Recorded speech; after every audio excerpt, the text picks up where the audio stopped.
Car सहित 70 KG गंजेई जबत।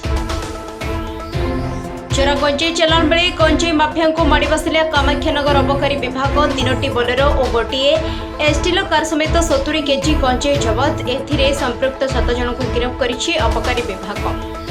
जबत होइतबा गंजेईर अनुमानिक मूल्य 7 लाख टंका होइतबा सूचना अनुसार गतकाली कंधमाल और बौद्ध अंचल चोरा गंजेई आसुथिबार खबर पाई जिला उप अधीक्षक श्रावण कुमार भड़ंक प्रत्यक्ष तत्वावधान कामाख्यानगर परजंग और भुवन अबकारी विभाग कर्मचारी परजंगर बड़झरा कामाख्यानगर आलतुमा भुवन आदि स्थान में जगी रही 3टी बोलेरो और गोटे एसटील कार रे प्राय 70 केजी गंजेई सह 7 जन को गिरफ्त करिबारे सक्षम होइछन्ते। बौद्ध और कंधमाल अंचलरू एही गंजेई सबु चोरारे आसी ढेंकानाल जिला समेत पड़ोशी जाजपुर जिले में बिक्री कर जमापड़ी।